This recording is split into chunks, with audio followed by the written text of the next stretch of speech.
আমাদের সংস্কৃতি, আমাদের সংস্কার সর্বদা থাকবে আমাদের সাথে। ভারতের মহান গ্রন্থ আর কাব্যের সম্পূর্ণ সংকলন। সাবস্ক্রাইব করুন তিলক।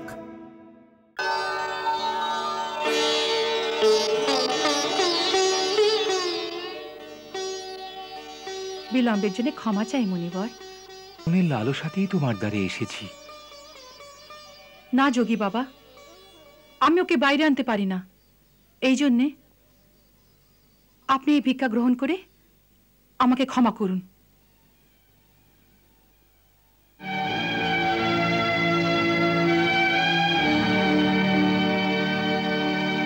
মাতা,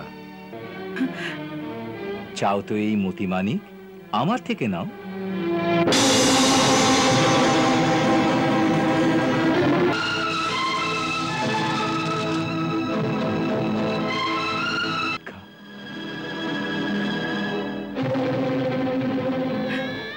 দেখো যোগী বাবা, তোমার নয় কত মায়াবী যে আপনারা ও শত্রু হয়ে গেছেন। ভিক্ষা চাই তো নিয়ে যান, নয়তো। পর্বত থেকে আসছি। কৈলাসে ছিলেন তো ওখানেই ভগবান শিবের সাক্ষাৎ দর্শন করতেন, এখানে কেন এসেছেন? ভগবানের সাক্ষাৎ দর্শন করা তো কোনো কঠিন। তোমার দ্বারে এসেছি, কত যুগের পরে এই দর্শন। মুখ দেখাবে না। এ অচেনা ব্যক্তি নয় যশোদা, এ অচেনা। নারায়ণ নারায়ণ শ্রীমন্নারায়ণ নারায়ণ নারায়ণ নারায়ণ নারায়ণ শ্রীমন্নারায়ণ নারায়ণ নারায়ণ নারায়ণ নারায়ণ শ্রীমন্নারায়ণ নারায়ণ নারায়ণ নারায়ণ নারায়ণ শ্রীমন্নারায়ণ নারায়ণ নারায়ণ। ত্রিলোকনাথের চরণে ব্রহ্মপুত্র নারদের প্রণাম। কল্যাণ হোক। ভক্তরাজ বড় আনন্দ বিভোর দেখাচ্ছে, কি কারণে? প্রভু, আপনি তো সর্বজ্ঞ, সবকিছু জানেন যে আজকাল আমি মৃত্যুলোকেই থাকি। ওখানে ইদানিং স্বয়ং ভগবান শ্রীকৃষ্ণ বালক রূপে বিরাজ করছেন। বাহ বাহ, ওর ওই বাললীলার আনন্দ এমনি যে স্মৃতিতেই রোমাঞ্চ হতে থাকে। আহা, বাহ বাহ। নারদ, তোমার মুখ থেকে ওর অদ্ভুত লীলার বিবরণ শুনে আমার অন্তরেও এই লালসা জেগে উঠছে যে আমি ধরিত্রীতে গিয়ে আমার স্বামীর ওই মধুর বালক রূপের স্বয়ং দর্শন করি। প্রভু, এ কি লীলা! ভগবান শ্রীকৃষ্ণ যখনই আপনার চর্চা করেন তখন আপনাকে স্বামী বলেন। রাম অবতারে তো উনি আপন হাতে রামেশ্বরে আপনার স্থাপনা করে আরাধনা করেছেন। আর এখানে এখানে আপনি ওকে স্বামী বলছেন।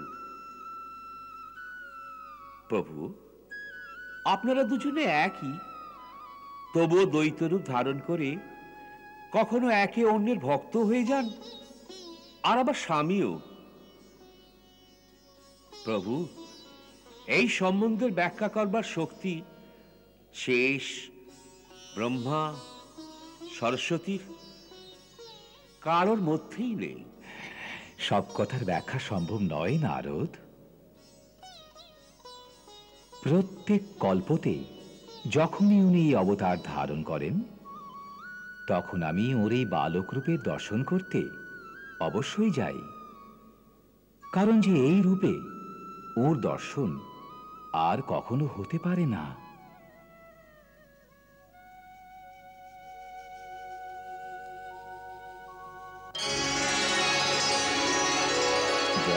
সচ্চিদানন্দ।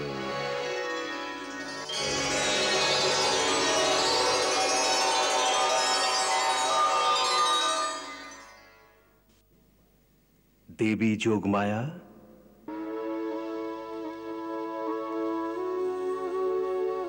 সাবধান, ত্রিভুবনপতি ভগবান শঙ্কর গোকুলে আসছেন।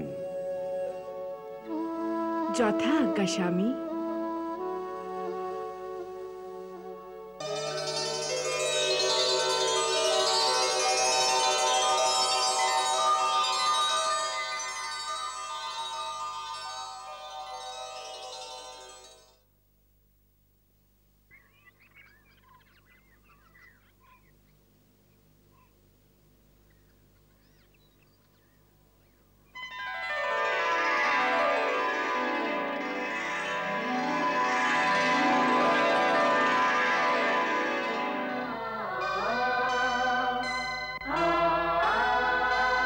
অলোক নিরঞ্জন,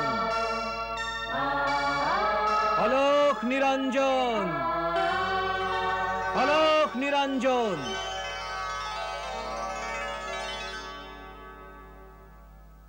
কোথায় হে প্রভু?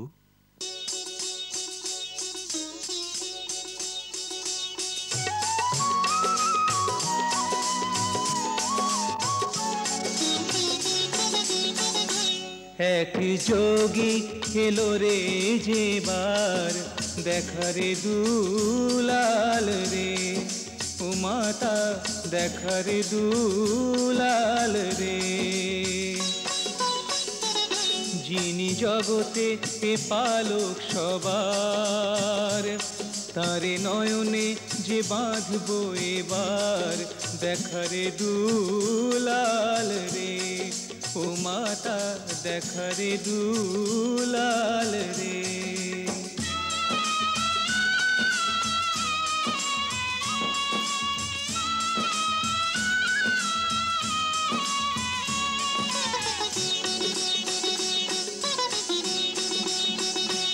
নিয়ে আখিতে পিয়াস যোগী হয়ে তার দাস ভাবে, দূর থেকেও তবে মিটবে কি আশ। আসে এমন সুযোগ না আর, দেখারে দুলাল রে, তোর ভোরে রবে যে ভান্ডার, দেখারে দুলাল রে, ও মাতা দেখারে দুলাল রে। প্রথমে সোনাকে টিপ লাগিয়ে এবার হাতে বাঁধি। অলোক নিরঞ্জন, সোনা আমার।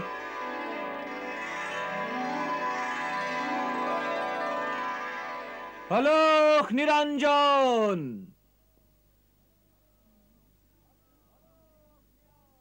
অলোক নিরঞ্জন। বাবা, কাকে ডাকছেন? গৃহস্বামিনীকে মা। ভিক্ষা চাই? হ্যাঁ মা।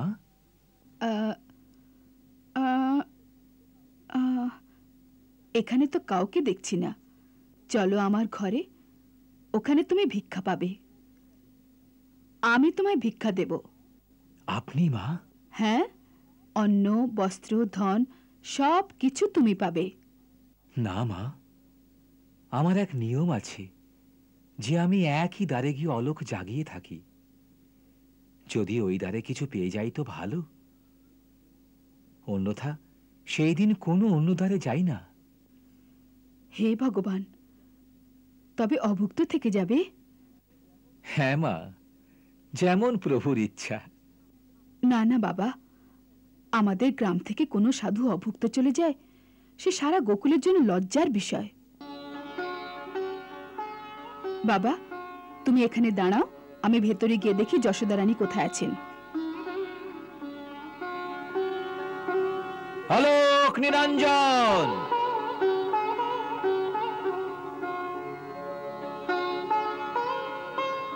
প্রভু দর্শন বিনা কিছুতেই যাব না। চিন চিন চিন। ও যশোদা রানী, এসো কাকি। কি গো? যশোদা রানী, তোর দোরে এক যোগী কখন থেকে ভিক্ষার জন্য দাঁড়িয়ে আছে, তুই শুনিসনি ওর আওয়াজ? না তো। আরে শিগগির ওকে ভিক্ষা দিয়ে দে, কোনো বড় মহাত্মা মনে হচ্ছে। আচ্ছা, একটু শোনার খেয়াল রেখো, আমি আসছি।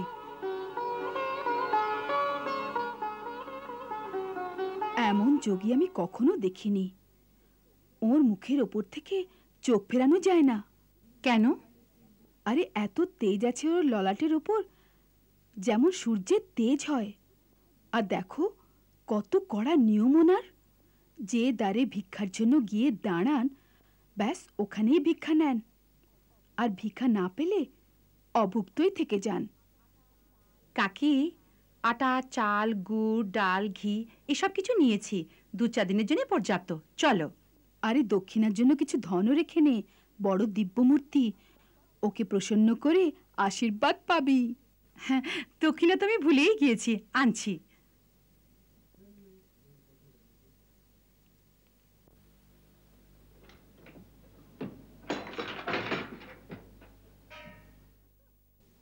বড় দিব্য আত্মা তো, তাই বহুমূল্য মোতির মালাই দিয়ে দিচ্ছি।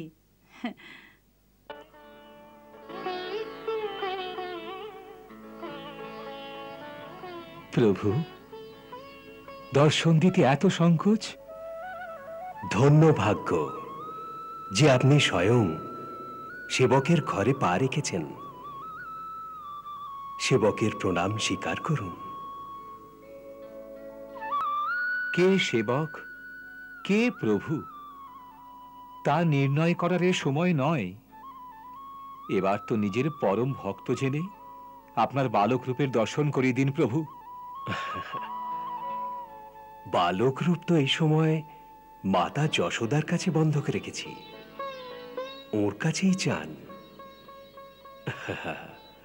এই যে মা এসে গেছেন।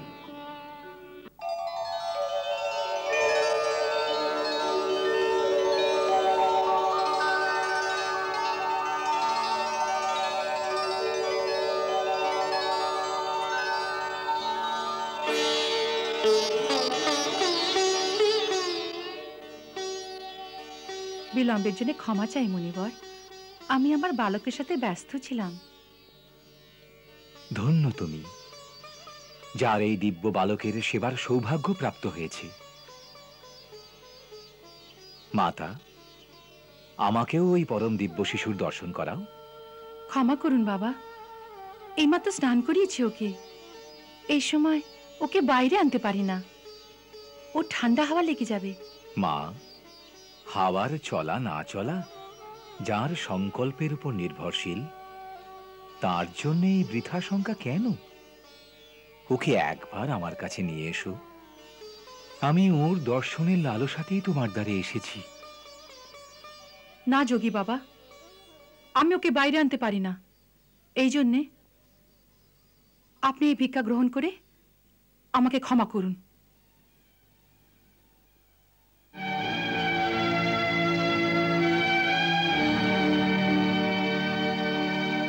মাতা, এই হিরেমতি, এই পাথরের টুকরো আমার কি প্রয়োজনের? আমার এতে কোনো লোভ নেই। চাও তো এই মতিমানিক আমার থেকে নাও।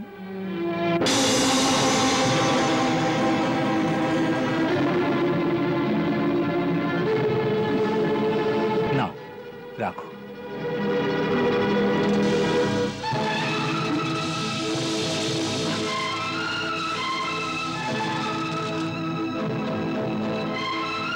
আমায় তো কেবল তোমার ছেলের দর্শন করা, সেটাই আমার ভিক্ষা।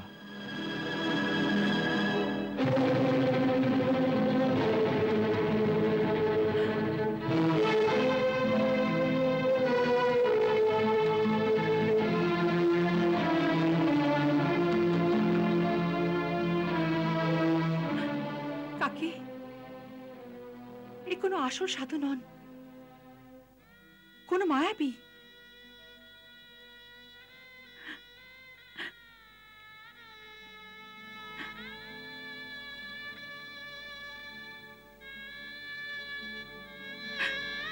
দেখো যোগী বাবা, তোমার নয় কত মায়াবী, এর পূর্বেও এসেছে। সবাই এর প্রকার মিষ্টি মিষ্টি কথা বলেছে। তোর ছেলে তো বড় দিব্য বালক, ওর দর্শন করিয়ে দে, আমার কোলে দে। তারপর তারপর সবাই ওর অনিষ্ট করার চেষ্টা করেছে। আমার শুনে আপনাদের কি ক্ষতি করেছে যে আপনারা ও শত্রু হয়ে গেছেন? ভিক্ষা চাই তো নিয়ে যান, নয়তো অন্য কোনো পথ দেখুন। আমি বালককে বাইরে আনবো না। মাতা, এত কঠোর কেন হচ্ছ? আমি অনেক দূর কৈলাস পর্বত থেকে আসছি। কৈলাসে ছিলেন তো ওখানেই ভগবান শিবের সাক্ষাৎ দর্শন করতেন, এখানে কেন এসেছেন? শোনো মা, ভগবানের সাক্ষাৎ দর্শন করা তো কোনো কঠিন কার্য নয়, কিন্তু ওর বাল স্বরূপের দর্শন করা অত্যন্ত দুর্লভ। সেই লালসাতেই আমি তোমার দ্বারে এসেছি। কত যুগের পরে এ দর্শন হয়। না না, আমায় ক্ষমা করুন, আমি ওকে বাইরে আনতে পারি না। আমার পতির আজ্ঞা এই যে কোনো অচেনা ব্যক্তির সামনে ছেলের মুখ দেখাবে না। এ অচেনা ব্যক্তি নয় যশোদা, এ অচেনা ব্যক্তি নয়। আমি একে ভালোভাবেই জানি গো। আমি বলিনি যে গোকুলে আসার পূর্বে কাশিতে থাকতাম আমি? ওখানে ওখানে দর্শন করেছি। হ্যাঁ, এর সত্য সত্যই পরম দিব্য শক্তি আছে। শক্তিপতিনী, শক্তিপতিনী, হ্যাঁ শক্তিপতিনী, শক্তিপতিনী।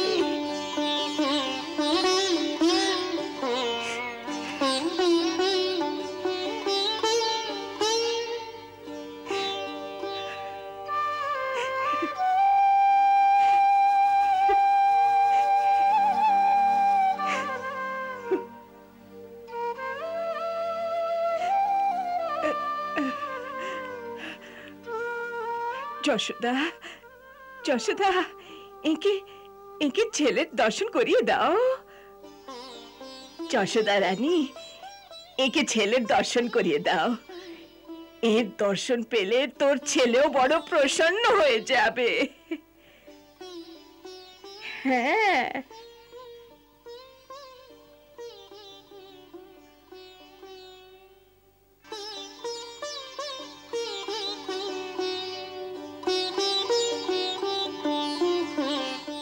মাসি বলো, এ কি সত্যি কথা যে তুমি ওকে জানো? হ্যাঁ যশোদা, একে খুবই ভালো করে জানি। আরে এ তো তোর সৌভাগ্য যে তোর ছেলের প্রেম একে তোর দ্বার পর্যন্ত নিয়ে এসেছে। কিন্তু কিন্তু এর বেশভূষা দেখো। সোনা একে দেখে আটকে না যায়। না বাবা না। যশোদা রানী, এর দর্শন মাত্রই সমস্ত ভয়ের যে নাশ হয়ে যায়, সমস্ত বাধা দূর হয়ে যায়। হ্যাঁ, আমার ওপর বিশ্বাস রাখো, আমি কখনো তোমায় মিথ্যে বলি না। এই পূরণমাসী মা কখনো অসত্য বলেন না। যশোদা রানী, মনে আছে তোমার, যখন ইনি প্রথমবার গোকুলে এসেছিলেন তখন ইনিই তোমায় আশীর্বাদ করেছিলেন যে তোমার ঘরে ছেলে হবে। ওই সময় তোমরা সবাই আশা ছেড়ে দিয়েছিলে। ইনি সদা সত্য বলেন, তাই ওর কথা মেনে নে মা। হ্যাঁ,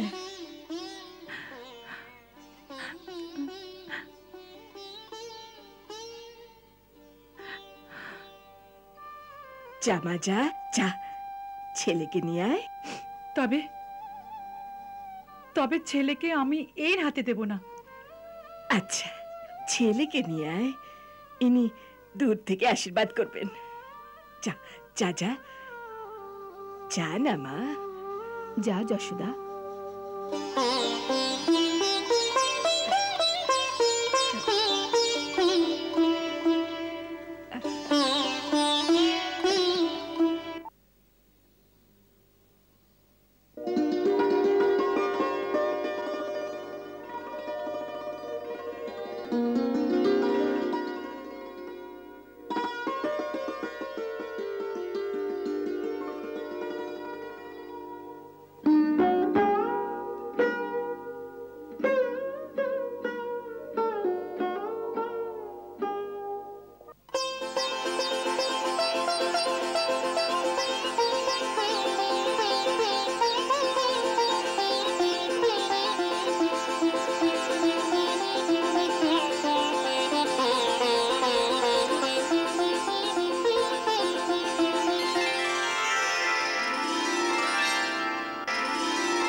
নাও যোগী বাবা, একে দেখো আর আশীর্বাদ দাও।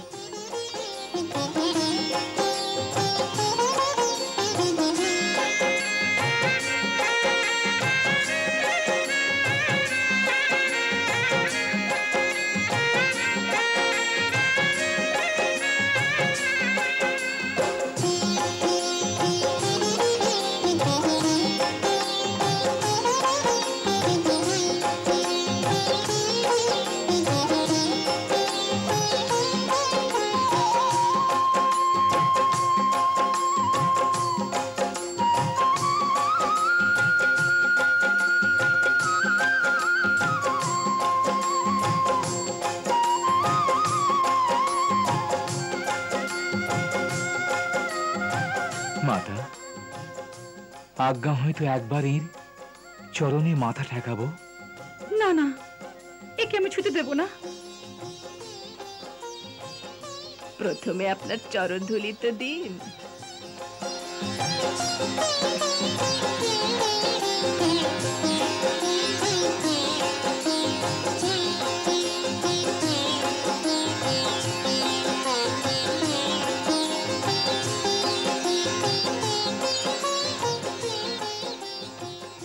ধন্যবাদ প্রভু, কোটি কোটি ধন্যবাদ। এ কেমন ন্যায় স্বামী যে আমি এত দূর থেকে এসে আপনার বাল স্বরূপকে আলিঙ্গনও করতে পারলাম না? যে চরণ থেকে উৎপন্ন গঙ্গা আমার মস্তকে ধারণ করে আছি, ওই চরণকে একবার তো ছুঁতে দিন।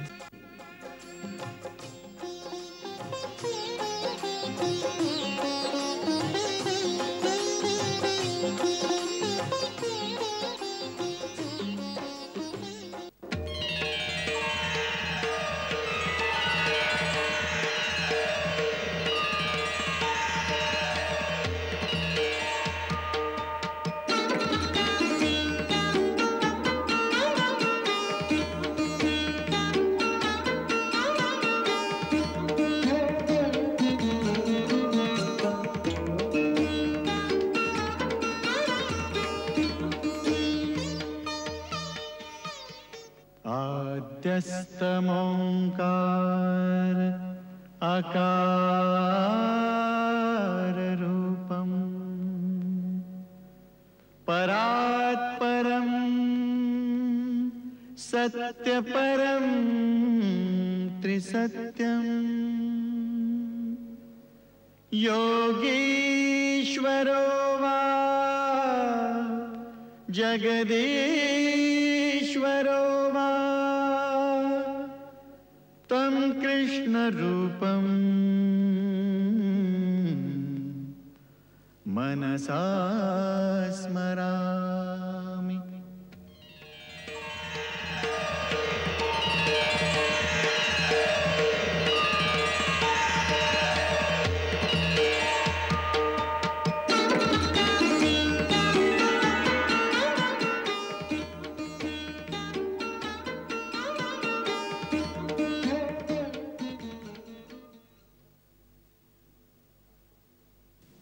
যুগ যুগ বাঁচুক তোর ছেলে মা, যুগ যুগ বাঁচুক।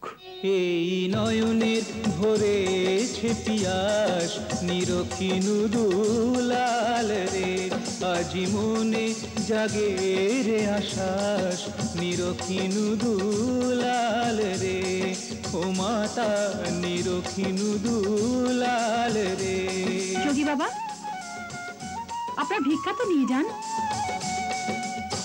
কাজ কি হিরে মোতিতে এই প্রথম দিন আজকে যে রে,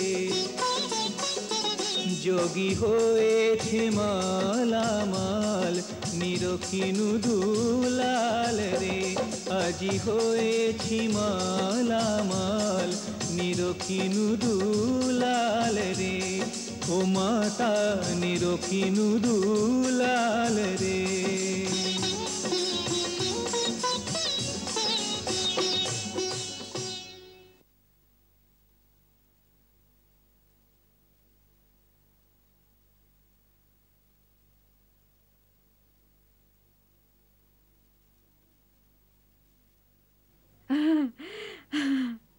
জয় হোক প্রভু।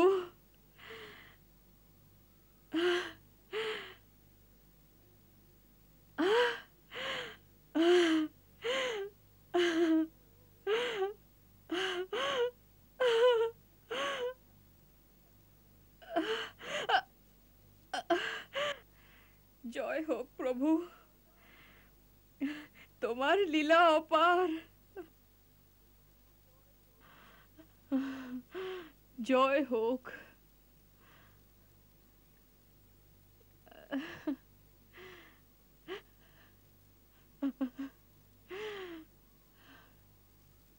পুরন মাসিমা, এ কাকে প্রণাম করছো? আর এ সাধুই বা কে? ত্রিভুবনের পতি, এর সখা। নন্দ বাবা, এই ধরিত্রীকে প্রণাম করো, যেখানে ওর চরণ পড়েছে।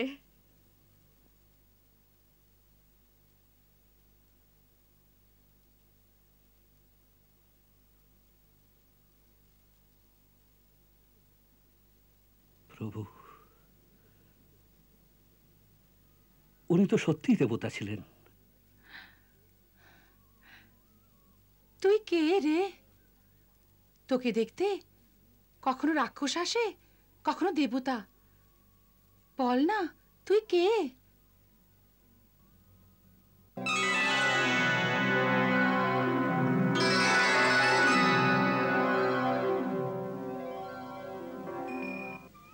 জয় সচ্চিদানন্দ। সেবকের প্রণাম স্বীকার করুন।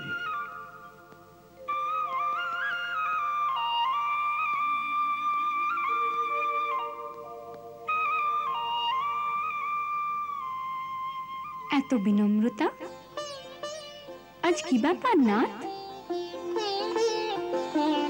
ভগবান শিব আমার জন্যে নগ্ন পদে ধরিত্রীতে গেলেন আমার সঙ্গে সাক্ষাৎ করতে।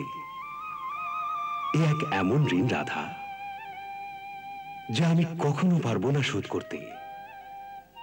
কেননা ধরিত্রীতে ওর বালক রূপে জন্ম হয় না। তাই শাস্ত্র বলে, যখন ঋণ শোধ না করা যায়, তখন ঋণীর উচিত যে সে হাত জোর করে প্রণাম করে, তো ঋণ শোধ হয়ে যায়। আর এই প্রণামের নতুন ঋণ যা আপনি আমার উপর চাপিয়ে দিয়েছেন, তা আমি শোধ করি কি করে?